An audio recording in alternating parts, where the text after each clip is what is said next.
Hey, movie fans, Demetri Panos here for Popcorn Talks Anatomy of a Movie, or as I'd like to call this, Anatomy of a Movie bonus feature. Why? Well, there are so many movies, so little time, that we try to cover so many things that are coming out, and there's a bunch of movies out this week, including the one that I'm going to talk about. It will not be a full anatomy of a movie. It'll just be a quick review for you to listen to. You'll be able to comment on YouTube, and hopefully this will be a regular recurring segment that, who knows, may not be me doing this. Maybe my lovely co-host Marissa will do a movie here and there, and it's just so that we can try to bring as many of these movies to you and talk about them within the time given, because there's so much. And this time, for this bonus feature, today I'm going to do my review for Happy Death Day to You. Happy Death Day is a movie that Happy Death Day to You just opened up this past week. My review will be as spoiler-free as possible. As I mentioned, this is not anatomy of a movie. I will not be giving away any twists, just talking about the movie as a whole. So, why don't we just get after it right now and talk Happy Death Day to You? My thoughts on this movie is, well, Happy Death Day to me was a highly sharp-witted horror surprise. In fact, shortly after it come out, this movie, I recommended Happy Death Day to so many people. I was recommended, and these are non-horror fans, mind you, and rarely do I ever get back from everybody I recommended Happy Death Day to that they loved the movie 100% across the board. And basically, it was Groundhog's Day meets Scream with this actress I had never seen, just Jessica Roth. And she's just stellar in that movie, as she is in Happy Death Day to You. It is a very clever, unpredictable screenplay.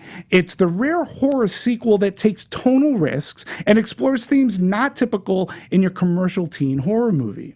Happy Death Day to You throws in some Back to the Future 2 for good measure. And for me, it delivers a movie that is horrifically fun and poignant. Yes, poignant. I'll get to that in just a minute. So, if you're familiar with Happy Death Day, and I do highly recommend that you see that movie prior to going into Happy Death Day to You, reason being is it'll give a familiarity with the situation, with the characters. You're going to come away from that movie really loving all the characters around Tree, and you'll get into the cadence of the story so that when this movie picks up, which is shortly after the events in Happy Death Day, you're going to have a knowledge as to what's going on. And also the movie does throw in some great cameo characters from the original movie. And it's really fun to see them have their walkthrough, so to speak. So, going into this, no sooner did Tree say goodbye to her endless loop, her Groundhog's Day of horror, so to speak, and began her new relationship with Carter, played by Israel Broussard, who is really great as the boyfriend here, that she realized that solving the puzzle of her bizarre murder has had this unintended consequence on a scale that will send shockwaves through. Well, I'm not going to exactly tell you because that could be giving something away, and anything more in that plot, well, it will spoil things for you. But all that need be known is it's sort of kind of a timey-wimey thing, and this thing has consequences for choices made or to be made. The movie is about second chances and coping with loss. See? Poignant. So one can't say that the movie doesn't repeat itself. It is kind of the point. But what Happy Death Day to You doesn't do is rehash the original. Just when you think you've figured out the formula and know where the movie is going, the screenplay and story plunges a knife to the chest, and the rules and expectations change. The plot's unpredictability keeps the audience guessing and laughing throughout. Yes, laughing. The first Happy Death Day really had some decent laughs, and a lot of it was from Jessica Roth's performance. But what they do here in Happy Death Day to You, it sort of kind of leads to a bit of a tonal shift, a tonal change, and it focuses a bit more on the relationships than it does on the horror aspects. So while the horror element is still within the movie, it's sort of softened a little bit. So what I can say too is this movie isn't made specifically for horror fans. If you're not a horror fan, number one, I think you'll really enjoy Happy Death Day, and I think you'll really get into Happy Death Day to You.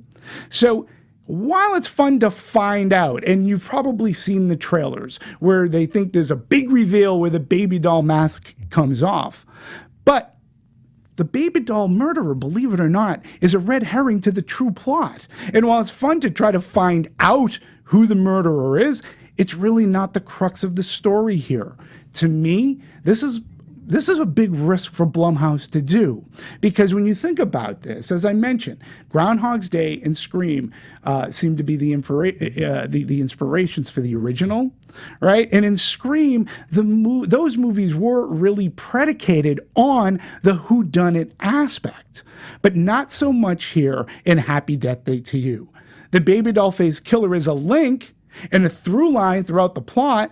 The masked killer is a symbolic countdown clock and the reset button to events taking place, giving the characters more to accomplish than just survive.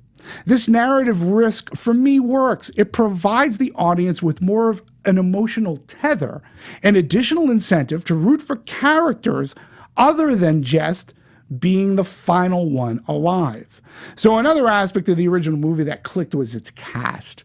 They're all back here for the sequel, even included as some of the peripheral characters, as I mentioned before. And Happy Death Day to You resets on Jessica Rothe. Listen, she's a magnificent, empowered scream queen.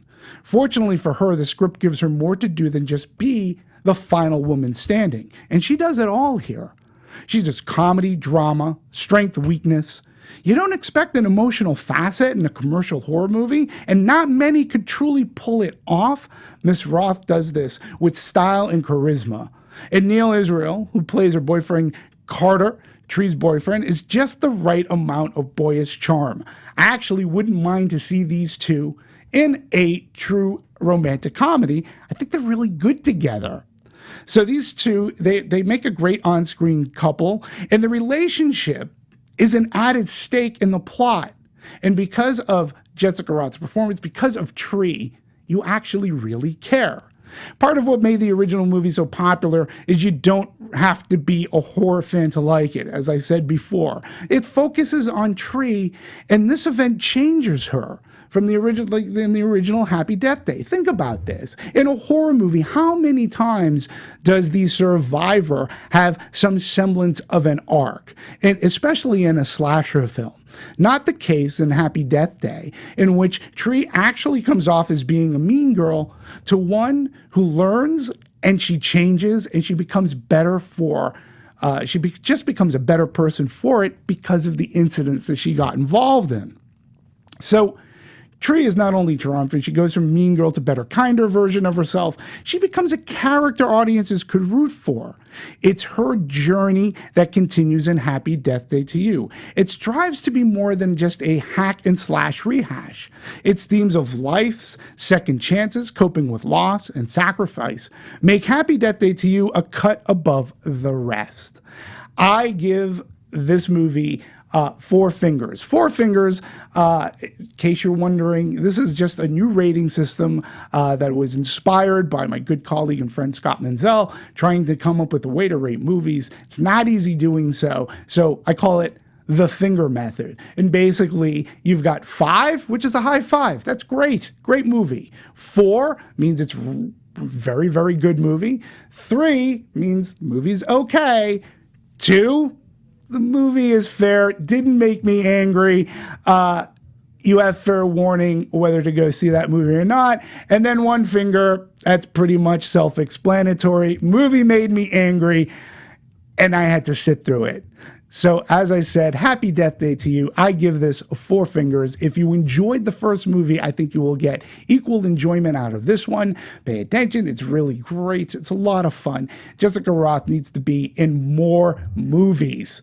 So I hope to see you at the movies. I'd love to know your opinion. You can follow me on or on the Twitters at dmovies1701, here at Popcorn Talks, Meet the Movie Press, and Anatomy of a Movie. I hope to see you at the movies. Take care. Thanks for watching. See you soon. From producers Maria Menounos, Kevin Undergaro, Phil Svitek, and the entire Popcorn Talk Network, we would like to thank you for tuning in. For questions or comments, be sure to visit popcorntalk.com. I'm Sir Richard Wentworth, and this has been a presentation of the Popcorn Talk Network. Views expressed herein are those of the hosts only, not necessarily reflect the views of the Popcorn Talk Network.